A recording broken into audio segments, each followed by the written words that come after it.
Hello ನನ್ನ ಗೆಳತಿಯರೇ, ಇವತ್ತು ನಾನು ಹಳೆಯದು ನಮ್ಮಮ್ಮ ಮಾಡ್ತಾ ಇದ್ದಂತಹ ಪುಳಿಯೋಗರೆ ರೆಸಿಪಿನ ತೊಗೊಂಡು ಬಂದಿದ್ದೀನಿ. ಅದನ್ನು ಈಗ ಮಾಡೋಣ. ಅದು ಮಾಡೋದಕ್ಕೆ ಏನೆಲ್ಲ ಸಾಮಗ್ರಿಗಳನ್ನ ಹಾಕಬೇಕು ಅನ್ನೋದನ್ನು ಹೇಳ್ತೀನಿ. ಹಾಗೆಯೇ ಇದು ಎರಡು ಥರನೂ ಮಾಡ್ಕೊಳ್ಬೋದು. ಅದು ನಿಮಗೆ ಕೊನೆಯಲ್ಲಿ ಯಾವ ಥರ ಮಾಡಬೇಕು ಅನ್ನೋದನ್ನು ತಿಳಿಸ್ತೀನಿ. ಈಗ ಅದಕ್ಕೆ ಮಾಡಲು ಏನೆಲ್ಲ ಸಾಮಗ್ರಿಗಳು ಬೇಕು ಅಂತ ಹೇಳಿ ನಿಮಗೆ ನಾನು ತೋರಿಸ್ತೀನಿ ನೋಡಿ. ಮೊದಲಿಗೆ ಕೊಬ್ಬರಿ ಒಂದು ಬಟ್ಟಲು, ಎರಡು ಹೋಳನ್ನ ಕೊಬ್ಬರಿ ತೊಗೋಬೇಕು. ಹೀಗೆ ತುರಿದಿಟ್ಕೊಳ್ಬೇಕು. ಆಮೇಲೆ ಒಂದು 100 ಗ್ರಾಮ್ ಅಷ್ಟು ಧನಿಯಾ, ಒಂದು 150 ಗ್ರಾಮ್ ಅಷ್ಟು ಹುಣಸೆಹಣ್ಣು, ಇದು ಒಂದು 1/4 kg ಅಷ್ಟು ಉದ್ದಿನಬೇಳೆ, 100 ಗ್ರಾಮ್ ಅಷ್ಟು ಉದ್ದಿನಬೇಳೆ, 100 ಗ್ರಾಮ್ ಅಷ್ಟು ಕಡಲೆಬೇಳೆ ತೊಗೊಳ್ಳಿ. ಆಮೇಲೆ ಒಂದು 150 ಗ್ರಾಮ್ ಅಷ್ಟು ಮೆಣಸಿನ್ಕಾಯಿ, 150 ಗ್ರಾಮ್ ನಿಮಗೆ ಜಾಸ್ತಿ ಆಗುತ್ತೆ ಅಂತಂದರೆ ಬೇಕಾದರೆ 100 ಗ್ರಾಮ್ ಮಾಡ್ಕೊಳ್ಳಿ. ನನಗೆ ಖಾರ ಬೇಕು ಅಂತ ಅನಿಸುತ್ತೆ, ಅದಕ್ಕೆ 150 ಗ್ರಾಮ್ ಹಾಕಿದ್ದೀನಿ. ಅದರಲ್ಲಿ 75 ಗ್ರಾಮ್ ಬ್ಯಾಡ್ಗೆ, 75 ಗ್ರಾಮ್ ಗುಂಟೂರು ಹಾಕಿದ್ದೀನಿ. ಎರಡು ಮೆಣಸಿನ್ಕಾಯಿನ, ಎರಡು ಥರದ್ದು ಮೆಣಸಿನ್ಕಾಯಿ ಇದರಲ್ಲಿ ಉಪಯೋಗಿಸಿದ್ದೀನಿ. ಮತ್ತು ಜೀರಿಗೆ, ಮತ್ತು ಮೆಣಸು, ಮೆಂತ್ಯ. ಇಲ್ಲಿ ಬೆಲ್ಲನ ನಾನು ಒಂದು 100 ಗ್ರಾಮ್ ಅಷ್ಟು ತೊಗೊಂಡಿದ್ದೀನಿ. ಆ್ಯಕ್ಚುಲಿ ಇದು ಕೆಲವ್ರಿಗೆ ತುಂಬ ಸಿಹಿ ಇಷ್ಟ ಆಗುತ್ತೆ ಪುಳಿಯೋಗರೆನಲ್ಲಿ, ಸ್ವೀಟು ಖಾರ ಖಾರ ಥರ. ಆದರೆ ನಮ್ಮ ಮನೆಯಲ್ಲಿ ಸ್ವಲ್ಪ ನಮ್ಮ ಮಕ್ಳಿಗೆ ಇಷ್ಟ ಆಗಲ್ಲ, ಅದರಿಂದ ಇದನ್ನು ಸ್ಕಿಪ್ ಮಾಡ್ತೀನಿ. ಆದರೆ ನೀವು ಹಾಕ್ಕೊಳ್ಳಿ, ರುಚಿ ಇರುತ್ತೆ. ಮತ್ತು ಇದ್ರ ಜೊತೆಯಲ್ಲಿ ಎಳ್ಳು, ಒಂದು 100 ಗ್ರಾಮ್ ಅಷ್ಟು ಎಳ್ಳು ಹಾಕಬೇಕು. ನಾನು ಎಳ್ಳು ಕೂಡ ಹಾಕ್ತಾಯಿಲ್ಲ ಇಲ್ಲಿ, ನಮ್ಮ ಚಿಕ್ಕ ಮೊಮ್ಮಗಳಿಗೆ ಇಷ್ಟ ಆಗಲ್ಲ ಅಂತ. ನೀವು ಬೇಕಂದರೆ ಹಾಕ್ಕೊಳ್ಳಿ, ಅದು ಆಪ್ಷನಲ್ಲು. ಆ್ಯಕ್ಚುಲಿ ಪುಳಿಯೋಗರೆಗೆ ಎಳ್ಳು ತುಂಬ ರುಚಿ ಕೊಡುತ್ತೆ, ನೀವು ಎಳ್ಳನ್ನು ಹಾಕ್ಕೊಳ್ಳಿ. ಬನ್ನಿ ಈಗ ಹೇಗೆ ಮಾಡೋದು ಅಂತ ನೋಡ್ಕೊಂಡು ಬರೋಣ. ಈಗ ಎಲ್ಲ ಸಾಮಗ್ರಿಗಳು ಏನೆಲ್ಲ ಹಾಕಬೇಕು ಅನ್ನೋದನ್ನು ಹೇಳಿದ್ದೀನಿ. ಈಗ ಮೊದಲಿಗೆ ನಾವು ಒಂದು ಪಾತ್ರೆಯನ್ನು ಒಲೆ ಮೇಲೆ ಇಟ್ಟು ಸ್ವಲ್ಪ ಎಣ್ಣೆ ಹಾಕ್ಕೊಳ್ಬೇಕು. ಸ್ವಲ್ಪ ಎಣ್ಣೆಯನ್ನು ಹಾಕ್ಕೊಂಡು ಈ ಕಡಲೆಬೇಳೆನ ಹುರಿಯೋದಕ್ಕೆ ಹಾಕೋಣ. ಇದು ಸ್ವಲ್ಪ ಚೆನ್ನಾಗಿ ತುಂಬ ದೊಡ್ಡ ಊರಿನಲ್ಲಿ ಹುರಿಬೇಡಿ, ಸ್ವಲ್ಪ ಮೀಡಿಯಮ್ ಊರಿನಲ್ಲಿ ಹುರಿದ್ರೆ ಅದು ಟೇಸ್ಟಾಗಿ ಬರುತ್ತೆ. ಸ್ವಲ್ಪ ಕೆಂಪಗಾಗೋ ಹಾಗೆ ಗೋಲ್ಡನ್ ಫ್ರೈ ಥರ ಆಗೋಷ್ಟು ಮಾಡಿ ತೆಗೀರಿ. ಈಗ ಕಡಲೆಬೇಳೆ ಘಮ ಘಮ ಅಂತ ಹುರಿದಿದ್ದಾಗಿದೆ, ಮನೆಯೆಲ್ಲ ಘಮ ಘಮ ಅಂತ ವಾಸನೆ ಬರೀತಾ ಇದೆ. ಇವಾಗ ಇದನ್ನು ತಣಿಯಲು ಬಿಟ್ಟು ಮುಂದೆ ಉದ್ದಿನಬೇಳೆನ ಹಾಕ್ಕೊಳ್ಳೋಣ. ಈಗ ಇದಕ್ಕೂ ಒಂದು ಸ್ವಲ್ಪ ಎಣ್ಣೆ, ಸುಮ್ಮನೆ ಒಂದು ಸ್ವಲ್ಪ ಎಣ್ಣೆ ಹಾಕ್ಕೊಂಡು ಈಗ ಉದ್ದಿನಬೇಳೆನ ಹಾಕ್ಕೊಳ್ಳೋಣ. ಇದನ್ನು ಕೆಂಪಾಗೋವರೆಗೆ ಹುರಿಬೇಕು. ತುಂಬ ಜೋರು ಉರಿನಲ್ಲಿ ಹುರಿದ್ರೆ ಸೀದೋಗ್ಬಿಡುತ್ತೆ. ಅದಕ್ಕೋಸ್ಕರ ನಾವು ಆದಷ್ಟು ಸ್ವಲ್ಪ ಮೀಡಿಯಮ್ ಫ್ಲೇಮಲ್ಲಿ ಹುರಿದ್ರೆ ಚೆನ್ನಾಗಿ ಘಮ ಘಮ ಅಂತ ಹುರಿಯುತ್ತೆ. ಈಗ ಉದ್ದಿನಬೇಳೆ ಘಮ ಅಂತ ಹುರಿದಿದ್ದಾಗಿದೆ.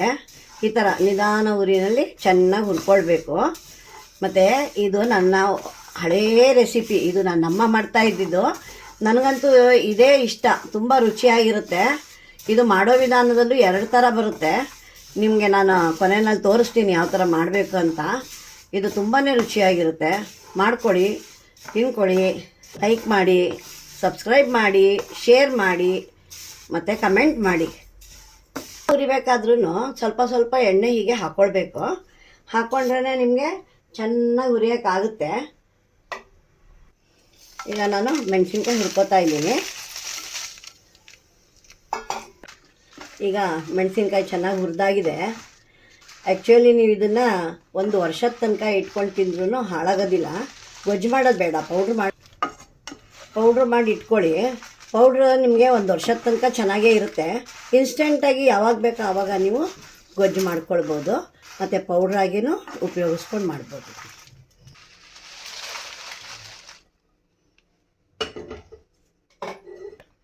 ಈಗ ಧನಿಯಾನ ಹಾಕ್ಕೊಳ್ಳೋಣ ಹುರಿಯೋದಕ್ಕೆ. ಆದರೆ ಇದಕ್ಕೆ ಎಣ್ಣೆ ಬೇಡ. ಇದು ಅಷ್ಟೇ ಘಮ ಘಮ ಅನ್ನೋ ಹಾಗೆ ಒಂದು 5 ನಿಮಿಷ ಚೆನ್ನಾಗಿ ಹುರ್ಕೊಳ್ಳೋಣ. ಪಟ ಅಂತ ಶಬ್ದ ಬರುತ್ತೆ, ಇದು ಆವಾಗ ತೆಗೆದ್ರೆ ಸಾಕು. ಈಗ ಧನಿಯಾ ಹುರಿದಾಗಿದೆ, ಪಟ ಅಂತ ಶಬ್ದ ಬರ್ತಾ ಇದೆ. ಮತ್ತು ಹಾಗೆ ಕೆಂಪಾಗಿದೆ ನೋಡಿ, ಘಮ್ ಅಂತ ಹುರಿದಿದೆ. ಈಗ ನೆಕ್ಸ್ಟ್ ನಾನು ಜೀರಿಗೆ ಹಾಕೋತಾ ಇದ್ದೀನಿ. ಆದರೆ ಇದಕ್ಕೆ ಎಣ್ಣೆ ಬೇಡ, ಹಾಗೆ ಹುರ್ಕೊಳ್ಳೋದು. ಪಟ ಚಟಪಟ ಅಂತ ಶಬ್ದ ಮಾಡುತ್ತೆ, ಆವಾಗ ತೆಗೆದ್ರೆ ಹುರಿದಿದೆ ಅಂತ ತೆಗೆದ್ರೆ ಸಾಕು. ಇನ್ನೂ ಹೊತ್ತು ಹುರಿದ್ರೆ ನಿಮಗೆ ಸೀದೋಗ್ಬಿಡುತ್ತೆ. ದಯವಿಟ್ಟು ಯಾವುದನ್ನು ಸೀಸಬೇಡಿ, ಸೀಯೋದ್ರಿಂದ ಆಹಾರದ್ದೇ ರುಚಿ ಹಾಳಾಗ್ಬಿಡುತ್ತೆ. ಸ್ವಲ್ಪ ಚಟ್ಪಟ ಅಂತ ಅಂದಾಗ ತೆಗೆದ್ರೆ ಸಾಕು. ಈಗ ಜೀರಿಗೆನೂ ಹುರಿದಾಗಿದೆ. ಈಗ ನೆಕ್ಸ್ಟ್ ನಾನು ಮೆಣಸು ಹಾಕ್ಕೊಳ್ತೀನಿ. ಈಗ ಮೆಣಸು ಹಾಕೋತಾ ಇದ್ದೀನಿ. ಇದಕ್ಕೂ ಅಷ್ಟೇ ಎಣ್ಣೆ ಬೇಡ. ಹುರಿದಾಗಿದೆ, ತಗೊಳ್ಳೋಣ. ಎಲ್ಲನೂ ಒಂದೇ ಇದರಲ್ಲಿ ಹಾಕ್ಕೊಳ್ಳೋಣ. ಈಗ ನಾನು ಮೆಂತ್ಯ ಹಾಕ್ಕೊಳ್ತಾ ಇದ್ದೀನಿ. ಇದಕ್ಕೂ ಅಷ್ಟೇ ಎಣ್ಣೆ ಬೇಡ. ಇದನ್ನು ಸ್ವಲ್ಪ ಕೆಂಪಾಗುವಾಗೆ ಹುರ್ಕೊಳ್ಬೇಕು. ಮೆಂತ್ಯ ತುಂಬ ಹಾಕಿದರೆ ಕಹಿ ಬಂದುಬಿಡುತ್ತೆ. ಅದಕ್ಕೆ ನಾನಿಲ್ಲಿ ಬರೀ ಒಂದು 20 ಗ್ರಾಮ್ ಅಷ್ಟು ಹಾಕಿದ್ದೀನಿ ಅಷ್ಟೇ. 15ರಿಂದ 20 ಗ್ರಾಮ್ ಅಂದ್ಕೊಳ್ಳಿ ಅಷ್ಟೇ. ಈಗ ಇದು ಮೆಂತ್ಯ ಕೂಡ ಹುರಿದಾಗಿದೆ. ಇದನ್ನು ಒಂದು ಕಡೆ ತೆಗೆದಿಟ್ಕೊಳ್ಳೋಣ. ಈಗ ನಾನು ಕೊಬ್ಬರಿ ಹಾಕ್ಕೊತಾ ಇದ್ದೀನಿ. ಅದಕ್ಕೂ ಸ್ವಲ್ಪ ಒಂದು ಸ್ಪೂನ್ ಎಣ್ಣೆ ಹಾಕಿಬಿಟ್ಟು ಎಣ್ಣೆನಲ್ಲೇ ಕೊಬ್ಬರಿನ ಬಿಸಿ ಮಾಡ್ಕೊಳ್ಬೇಕು. ಇದನ್ನು ಒಂದು ಸ್ವಲ್ಪ ಕೆಂಬಣ್ಣಕ್ಕೆ ಬರೋ ಅಷ್ಟು ಹುರಿದ್ರೆ ಒಳ್ಳೆಯದು. ಈಗ ಕೊಬ್ಬರಿನೂ ನೋಡಿ ಕೆಂಪು ಹುರಿದಾಗಿದೆ. ಈಗ ಹುಣಸೆ ಹಣ್ಣನ್ನು ಹುರ್ಕೊಳ್ಳೋಣ.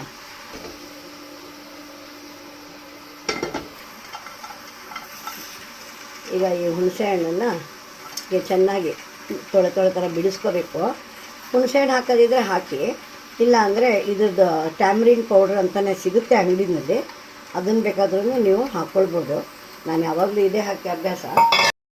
ಈಗ ಎಲ್ಲ ಮಸಾಲೆನೂ ಹುರಿದಿರೋದೆಲ್ಲ ತಂದಿದೆ. ಇದನ್ನು ನಾವು ಈಗ ಮಿಕ್ಸಿಗೆ ಹಾಕ್ಕೊಂಡು ಪೌಡ್ರ್ ಮಾಡ್ಕೊಳ್ಳೋಣ. ಇದು ಪೌಡ್ರ್ ಮಾಡ್ಕೊಳ್ಬೇಕಾದ್ರೆ ಇದ್ರ ಜೊತೆಯಲ್ಲೇ ಕೊಬ್ಬರಿ ಹಾಕೋಕ್ಕಾಗಲ್ಲ. ಕೊಬ್ಬರಿ ಮತ್ತು ಹುಣಸೆ ಹಣ್ಣನ್ನು ಇದು ಸ್ವಲ್ಪ ಅರ್ಧಂಬರ್ಧ ಮಾಡ್ಕೊಂಡ ಮೇಲೆ ಹಾಕ್ಕೊಳ್ಬೇಕಾಗುತ್ತೆ. ಈ ಥರ ಸ್ವಲ್ಪ ತರ್ತರಿಯಾಗಿ ರುಬ್ಕೋಬೇಕು. ಇದಾದಮೇಲೆ ನಾವು ಇದಕ್ಕೆ ಸ್ವಲ್ಪ ಕೊಬ್ಬರಿನ ಬೆರೆಸ್ಕೊಳ್ಳೋಣ. ಇವಾಗ ನಾವು ಹೀಗೆ ತರಿಯಾಗಿ ರುಬ್ಕೊಂಡಿರೋದಕ್ಕೆ ಕೊಬ್ಬರಿನ ಸ್ವಲ್ಪ ಬೆರೆಸ್ಕೊಳ್ಳೋಣ. ಅದ್ರ ಜೊತೆಯಲ್ಲಿ ಸ್ವಲ್ಪ ಹುಣಸೆ ಹಣ್ಣು ಕೂಡ ಹಾಕೊಳ್ಳೋಣ. ನೋಡಿ, ಹುಣಸೆ ಹಣ್ಣು ಹುರಿದಿರೋದ್ರಿಂದ ಎಷ್ಟು ಚೆನ್ನಾಗಿ ಗರಿಯಾಗಿ ಆಗಿದೆ. ಇವಾಗ ಇದನ್ನು ಮತ್ತೆ ಈಗ ನೋಡಿ ಕೊಬ್ಬರಿ ಮತ್ತು ಹುಣಸೆ ಹಣ್ಣು ಹಾಕಿ ಈ ಥರ ಪೌಡ್ರ್ ಆಗಿದೆ. ಹೀಗೆ ಎಲ್ಲವನ್ನು ರುಬ್ಕೊಳ್ಬೇಕು. ಎಲ್ಲವನ್ನು ಹೀಗೆ ಮಿಕ್ಸಿನಲ್ಲಿ ಪೌಡ್ರ್ ಮಾಡ್ಕೊಳ್ಬೇಕು. ಈಗ ನಿಮಗೆ ಮತ್ತೆ ನಾನು ಇನ್ನೊಂದು ಟಿಪ್ ಹಾಕ್ಬಿಟ್ಟು ತೋರಿಸ್ತೀನಿ ನೋಡಿ. ಈಗ ಮತ್ತೆ ಇದು ಫ್ರೈ ಮಾಡ್ಕೊಂಡಿದ್ದಂತಹ ಹುರ್ಕೊಂಡಿರೋಂಥ ಎಲ್ಲ ಮಸಾಲ ಸಾಮಗ್ರಿಗಳೆಲ್ಲ ಮತ್ತೆ ಹಾಕ್ಕೊತಾ ಇದ್ದೀನಿ. ಈಗ ಎಲ್ಲ ಮತ್ತೆ ಪೌಡ್ರ್ ಮಾಡ್ಕೊಂಡು ಬರೋಣ ಎಲ್ಲ ಮಸಾಲೆನೂ. ನೋಡಿ, ಈಗ ಈ ಥರ ತರ್ತರಿಯಾಗಿ ರುಬ್ಕೊಂಡು ಬಂದಿದ್ದೀನಿ ನೋಡಿ. ಇಲ್ಲಿ ಕೈಯಲ್ಲಿ ತೋರಿಸ್ತೀನಿ. ಈ ಥರ ತರಿಯಾಗಿ ರುಬ್ಕೋಬೇಕು. ಈಗ ಇದಕ್ಕೆ ಕೊಬ್ಬರಿ ಮತ್ತು ಹುಣಸೆ ಹಣ್ಣನ್ನು ಬೆರೆಸ್ಬಿಟ್ಟು ಮತ್ತೆ ಪೌಡ್ರ್ ಮಾಡ್ಕೊಳ್ಬೇಕು.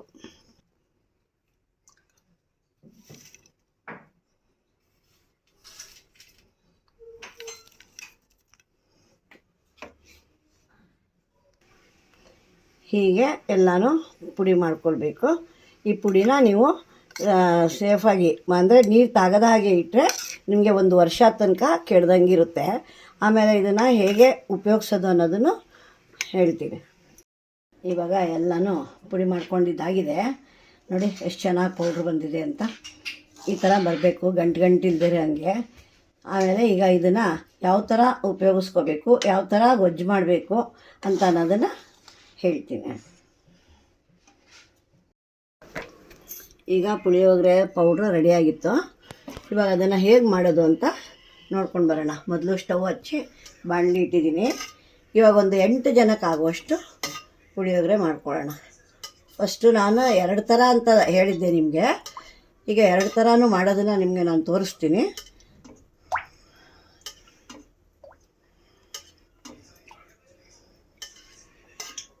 ನೋಡಿ, ಒಂದು ಟೇಬಲ್ ಸ್ಪೂನಿಂದ 8 ಸ್ಪೂನಷ್ಟು ಎಣ್ಣೆ ಹಾಕ್ಕೊಂಡಿದ್ದೀನಿ. ಈಗ ಎಣ್ಣೆ ಕಾಯಬೇಕು.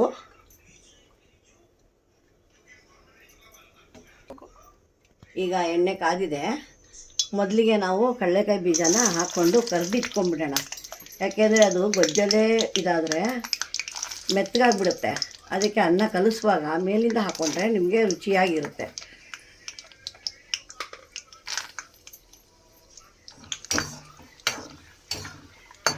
ತುಂಬ ಉರಿ ಜಾಸ್ತಿನಲ್ಲಿ ಕರಿಬೇಡಿ, ಅದು ಒಂದೇ ಸತಿಗೆ ಸೀದೋಗ್ಬಿಡುತ್ತೆ, ಗರಿ ಗರಿಯಾಗಿ ಆಗಲ್ಲ. ಅದಕ್ಕೆ ಕಡಿಮೆ ಫ್ಲೇಮಲ್ಲೇ ನಿಧಾನದಲ್ಲಿ ಹುರ್ಕೋಬೇಕು.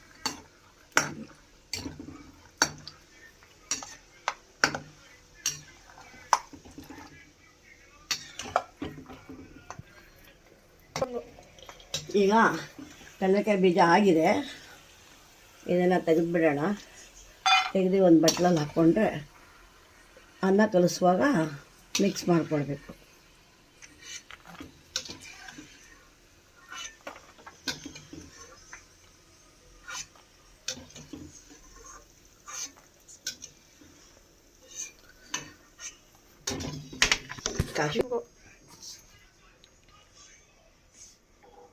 ಈಗ ಸಾಸಿವೆ ಹಾಕ್ಕೊಳ್ಳೋಣ. ಸಾಸಿವೆ ಎಲ್ಲ ಸಿಡಿದ ಮೇಲೆ ಕಡಲೆಬೇಳೆ ಹಾಕ್ಕೊಳ್ಳೋಣ. ಆಮೇಲೆ ಸ್ವಲ್ಪ ಉದ್ದಿನಬೇಳೆ ಹಾಕ್ಕೊಳ್ಳೋಣ. ಇದು ಸ್ವಲ್ಪ ಫುಲ್ ಸಿಮ್ಮಲ್ಲಿ ಇಟ್ಕೊಂಡು ಹುರಿಯಬೇಕು, ಯಾಕೆಂದರೆ ಸೀದೋಗ್ಬಿಡುತ್ತೆ, ಎಣ್ಣೆ ತುಂಬ ಕಾದ್ಬಿಟ್ಟಿರ್ತಲ್ಲ. ಅದಕ್ಕೆ ಸ್ವಲ್ಪ ಸಿಮ್ಮಲ್ಲೇ ಸ್ವಲ್ಪ ಕಲರು ಗೋಲ್ಡನ್ ಕಲರ್ ಆಗೋ ತನಕ ಕರಿಬೇಕು. ಈಗ ಕರ್ಬೇವಿನ ಸೊಪ್ಪು ಹಾಕೋಣ. ಅದು ಸ್ವಲ್ಪ ಸಿಡಿಯುತ್ತೆ.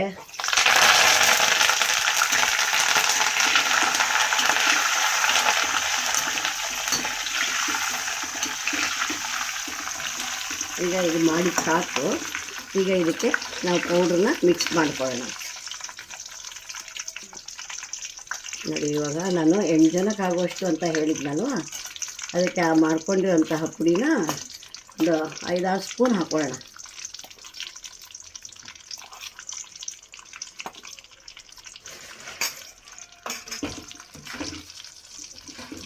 ಇದು ಸ್ವಲ್ಪ ಎಣ್ಣೆಯಲ್ಲಿ ಚೆನ್ನಾಗಿ 1-2 ನಿಮಿಷ ಮಾಡಿಕೊಂಡ್ರೆ ಚೆನ್ನಾಗಿರುತ್ತೆ. ಯಾಕೆಂದರೆ ಎಣ್ಣೆ ಮೊದಲೇ ಜಾಸ್ತಿ ಹಾಕಿದ್ವಿ. ಎಣ್ಣೆ ಸ್ವಲ್ಪ ಚೆನ್ನಾಗಿ ಎಣ್ಣೆಯಲ್ಲಿ ಬೇಯಬೇಕು ಮಸಾಲೆ.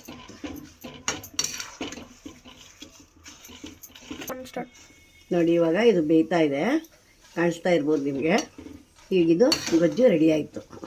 ಈಗ ಅನ್ನಕ್ಕೆ ಯಾವ ಥರ ಕಲಿಸ್ಬೇಕು ಅಂತ ನೋಡಿಸ್ತೀನಿ. ಉಪ್ಪುನು ಈಗಲೇ ಅದನ್ನು ಬೆರೆಸ್ಕೊಳ್ಬೇಕು. ರುಚಿ ನೋಡಿಕೊಂಡು ಉಪ್ಪು ಹಾಕ್ಕೊಳ್ಳಿ.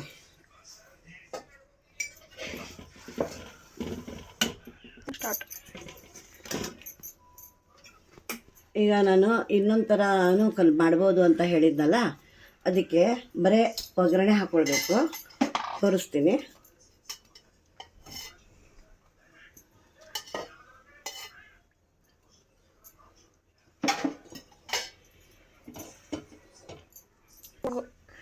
ಈಗ ಎಣ್ಣೆ ಕಾದಿದೆ, ಸಾಸಿವೆ ಹಾಕ್ಕೊಳ್ಳೋಣ.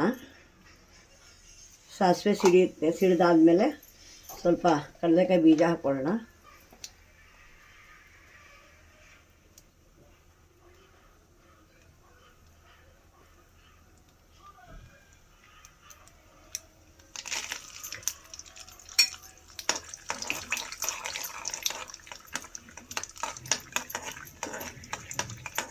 ಸ್ವಲ್ಪ ಕಡಲೆಕಾಯಿ ಬೀಜ ಹುರಿದ ಮೇಲೆ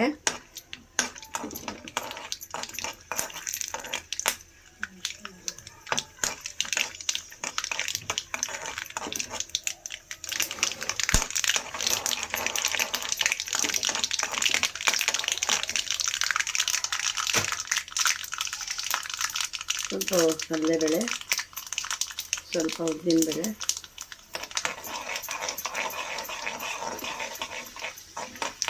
ಇದು ಅಷ್ಟೇ, ಉರಿ ಜಾಸ್ತಿ ಬೇಡ, ಸಿಮ್ಮಲ್ಲೇ ಇರಲಿ.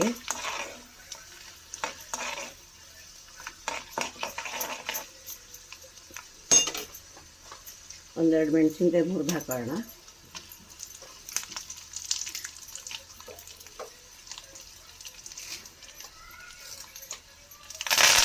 ಸೊಪ್ಪು ಹಾಕೋಣ.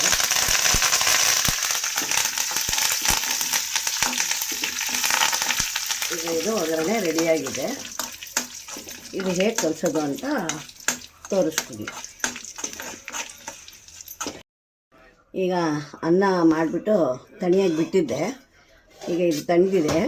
ಈಗ ನಾವು ಇದಕ್ಕೆ ನೋಡಿ ಸ್ವಲ್ಪ ಕಡಲೆಕಾಯಿ ಬೀಜ ಹಾಕ್ಕೊಳ್ಳೋಣ. ಹೀಗೆ ಹಾಕ್ಕೊಂಡು ಈ ಗೊಜ್ಜನ್ನು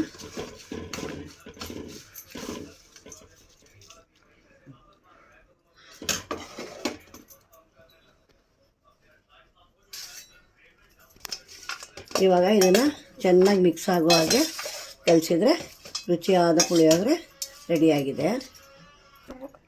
ನೋಡಿ ಇವಾಗ ಚೆನ್ನಾಗಿ ಕಲಿಸಿದ್ದೀನಿ. ಈಗ ನಿಮಗೆ ಪುಳಿಯೋಗರೆ ರೆಡಿಯಾಗಿದೆ. ರುಚಿಕರವಾದ ಪುಳಿಯೋಗರೆ. ಇದು ಒಂದು ಮೆಥಡ್ ಆಯಿತು. ಇನ್ನೊಂದು ಮೆಥಡ್ ನಾನು ಬರೀ ಒಗ್ಗರಣೆ ಹಾಕ್ಕೊಂಡಿದ್ನಲ್ವ, ಅದರಲ್ಲಿ ಹೇಗೆ ಕಲಿಸೋದು ಅಂತ ತೋರಿಸ್ತೀನಿ. ಇವಾಗ ನೋಡಿ ಇದು ಅನ್ನ ತಣ್ಣಗಾಗಿದೆ. ಈಗ ನಾವು ಇದಕ್ಕೆ ಫಸ್ಟು ಇದನ್ನು ಪೌಡರ್ನ ಹಾಕ್ಕೊಂಬಿಡೋಣ.